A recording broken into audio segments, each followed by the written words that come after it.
Sénégal, bonjour. Le F24, mais le F24 sur ses grands chevaux. Voilà en tout cas ce qu'il a lieu de retenir en lisant Tribune quotidienne ce matin. Ce matin, le journal du groupe des médias indiqué communication de sensibilisation et de conscientisation. Le F24 lance le dialogue du peuple. Et c'est peut-être au nom du peuple qu'il convenait de retenir le Punkalima Moukourbaïfal, le Ngandima Moumbol de Bouride, signé le bulldozer du landerneau politique sénégalais, Bougane Gueye Dany Sawai, le leader incontesté et incontestable, pour ne pas dire inévitable et incontournable de la philosophie, comme ça, de déclarer à haute et intelligible voix avec le F24, mais avec le F24, je serai à Paris le 22 pour manifester et dénoncer les assassinats et la dictature de Nyangal National Universel Mondial. Bon, deux thématiques dont le troisième mandat et la justice à deux vitesses au menu du Niatou. Signé le F24, renseigne Tribune quotidienne ce matin. Et dans l'évidence quotidienne, celui qui monte encore au créneau, c'est Bougane Gueye Dany Sawai, le bulldozer du landerneau politique sénégalais, de confier dans l'évidence quotidienne que le gouvernement de Macky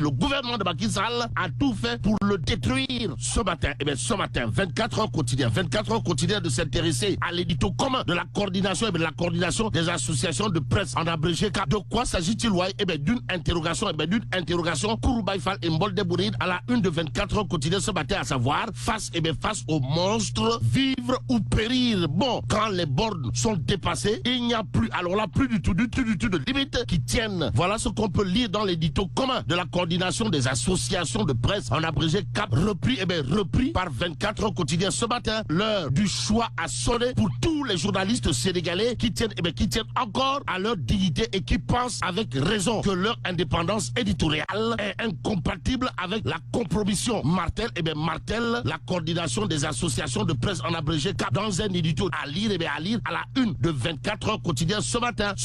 Tribune quotidienne s'intéresse à la restriction des droits et libertés. Pourquoi faire? Pour nous dire que l'ordre des avocats fait bloc contre le blocus imposé à Ousmane Sonko. Et sur ce point bien précis, retenons ce que nous livre l'As quotidien. Le journal, pour ceux qui relèvent toujours de l'interdiction aux avocats d'accéder au domicile de Sonko, d'indiquer que le bâtonnat recadre l'État. Et en l'État, Vox Populi, toujours pour ceux qui relèvent du refus aux avocats de Sonko d'accéder à leurs clients à cause du blocus de son domicile, de révéler le conseil de l'ordre des avocats rappelle à l'ordre l'État. Et en l'État, retenons que le conseil de l'ordre des avocats rappelle que les restrictions des droits et libertés doivent se faire dans le respect des règles. Bon, réglées à l'heure de l'actualité du moment. Critique quotidien l'est. Le journal piloté par Pape Samon, confrère de renseigner, prise de parole de Macky Sall, manifestation de Yehui Askalui le 25 juin, de toutes les craintes. Que retenir d'autres de ce que nous livre Critique quotidien ce matin. Sinon, dossier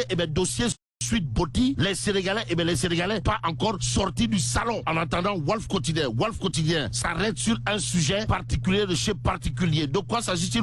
Des violences policières. Et là, retenons le titre de Wolf quotidien, à savoir la saisine de la CPI fait trembler. Ce qui peut faire trembler plus d'un dans Tribune quotidien. On peut lire présidentielle 2024. Robert Bourgi valide la troisième candidature de Macky Sall qui semble être dans de bonnes dispositions. Pour ceux qui relèvent du parrainage, si on en croit le quotidien, le journal en tout cas d'indiquer dialogue, accord sur le parrainage, un cas réglé. De quoi s'agit-il? Du taux fixé désormais à 0,8%, précise le quotidien, à lire à la une du mandat quotidien. Le journal de revenir en long et en large sur la grève des agents de la DGID. Pourquoi faire? Pour nous livrer le paradoxe d'un record de recouvrement. Est-ce à dire qu'il y aurait du tchamalangal dans l'opération de commédication, dans l'opération de communication de la Direction Générale des Impôts et Domaines autour de recouvrement de la boîte, malgré une grève qualifiée de tempête dans un verre d'eau? Pour l'instant, l'exclusif quotidien, toujours à propos du mouvement d'humeur à la DGID, qualifié de coup d'épée dans l'eau par la Direction Générale elle-même, de révéler sale revers. En d'autres termes, le mouvement d'humeur annoncé en grande pompe du côté de la DGID a été, comme qui dirait, un gros pétard mouillé, pour ne pas dire du ciment Timbalamb. D'après l'exclusif quotidien, le journal en tout cas d'expliquer 2 jours de grève, 48 heures de flop. En tout cas, le taux de participation chute de 11% à 10%, informe l'exclusif quotidien, avant d'ajouter que le recouvrement dépasse la barre des 100 milliards de francs CFA. Que dire à ce sujet sinon du jamais vu ni entendu du côté de la DGID, révèle l'exclusif quotidien ce matin. Ce matin, Wa Grand Place de s'intéresser à la gestion économique, financière et budgétaire au Sénégal. Aux Sénégalaises et aux Sénégalais, il convenait pour Wa Grand Place de révéler les bons points de l'État. Et en l'État, retenons d'après Wa Grand Place un deuxième semestre 2023 satisfaisant pour l'État du Sénégal, sous la direction et la haute inspiration du président Macky Sall, qui bénéficie d'appui des institutions financières. Ainsi, au mois de mai dernier, l'État du Sénégal et le Fonds monétaire international avaient signé un accord portant sur 1150 milliards de francs CFA concernant les services pour le mécanisme élargi du crédit MEC et la facilité élargie de crédit FEC. Que dire d'autre autour justement des bons points de l'État du Sénégal à lire dans Wa Grand Place, sinon ce que souligne le journal, à savoir au cours de ce mois de juin, le conseil d'administration du groupe de la Banque mondiale a approuvé un appui budgétaire IDA d'un montant de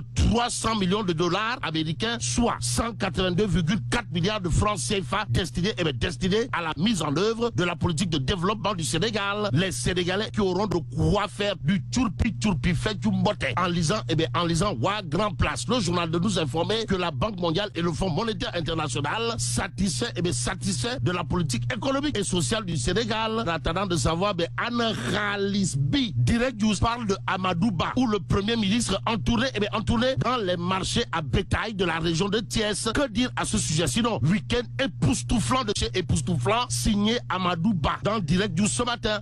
Le journal en tout cas de renseigner à l'approche de la fête de Tabaski prévue le 29 juin prochain. Le gouvernement du Sénégal a pris concernant les points de vente des moutons. Ainsi, le Premier ministre et ministre de l'élevage, comprenait Amadou Ba, ou l'adepte de la remonta Ba, a procédé ce samedi 17 juin 2023 à une série de visites au niveau des marchés à bétail de Sandiara, Toubatoul et Sewekhaï. En attendant de savoir, Anne Kharmi.